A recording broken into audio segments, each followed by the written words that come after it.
East India company Bharat आई थी तो England सबसे गरीब देश था दुनिया का। इंग्लैंड के इतिहासकारों ने इंग्लैंड के इतिहास में लिखा है कि 15वीं शताब्दी और 16वीं शताब्दी में इंग्लैंड में 3.5 करोड़ लोग भूख से मर गए थे। इतना बुरा हाल था इंग्लैंड का। कुल आबादी जिस देश की 6 करोड़ हो और उसमें 3.5 करोड़ भूख से मर जाएं, ये कोई मामूली बात नहीं है।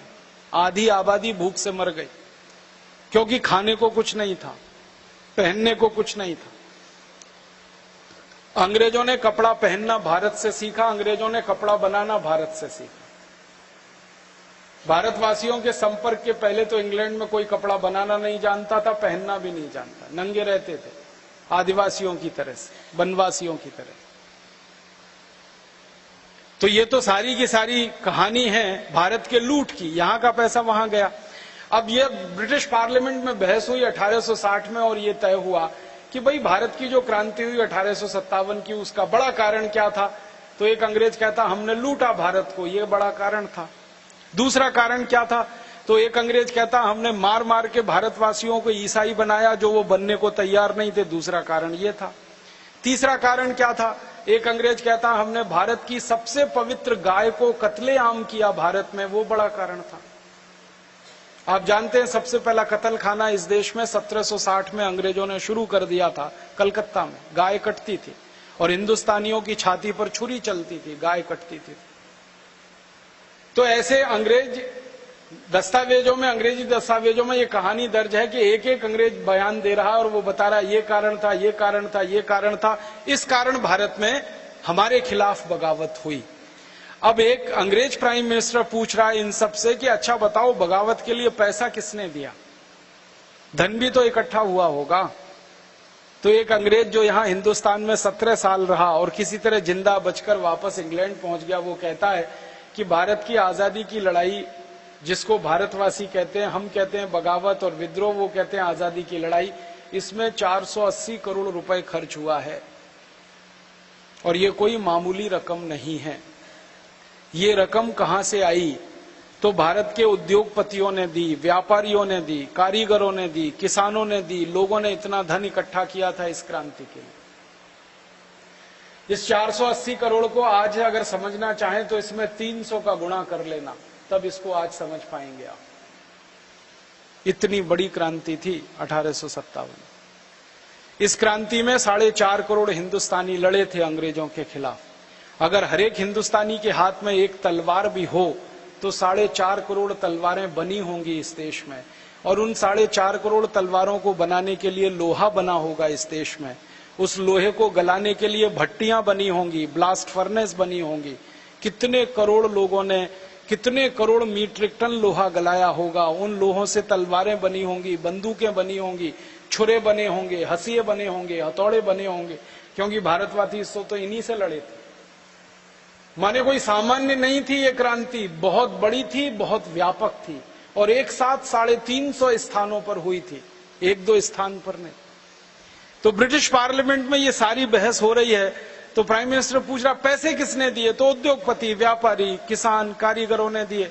तो प्राइम मिनिस्टर कहता है कि अब आगे से इस देश में शासन चलाना है तो एक व्यवस्था करो कि दोबारा कभी भारत के लोग क्रांतिकारियों को पैसे दे ना सकें, उनके हाथ में पैसे छोड़ो ही मत, ले लो, सब छीन लो उनसे।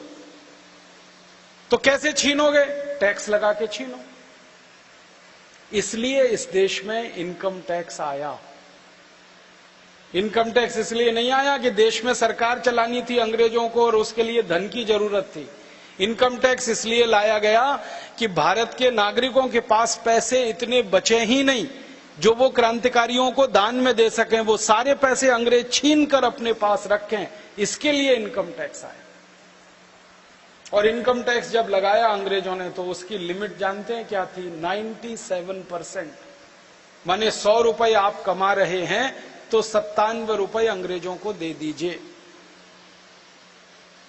और ये कहानी पूरी तब समझ में आएगी जब और एक जानकारी मैं आपको दूं। ब्रिटिश पार्लियामेंट में बहस हो रही थी और बात चल रही थी कि खाली इनकम टैक्स लगाना है या दूसरे टैक्स भी लगाने हैं।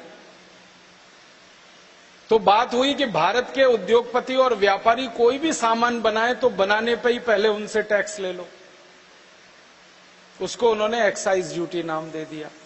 आप सामान बनाएं और बेचने के लिए जाएं तो बेचने पर उनसे टैक्स ले लो, उसको सेल्स टैक्स नाम दे दिया।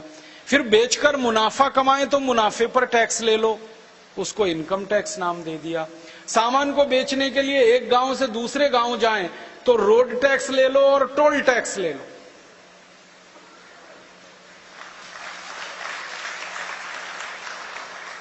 और जिस गांव से सामान लेके जाएं वहां ले लो, और जिस गांव में लेके आए वहां ले लो। गांव में लेके आ रहे हैं तो ऑक्ट्रॉय ले लो उनसे, और गांव से लेके जा रहे हैं तो एग्जिट टैक्स ले लो उनसे। ऐसे 20 तरह के टैक्स उन्होंने लगा दिए। एक्साइज ड्यूटी अंग्रेजों ने लगाई 350%, माने 100 रुपए का सामान बनाओ तो 350 रुपए टैक्स में दे दो उनको। इनकम टैक्स लगा दिया 97%। 100 रुपए कमाई करो तो 97 रुपए अंग्रेजों को दे दो, 3 रुपए बचेगा बस आपके पास। सेल्स टैक्स लगा दिया 180 से 250% तक, अलग अलग वस्तुओं पर अलग अलग। ऑक्ट्रॉय लगा दिया 50 से 60%।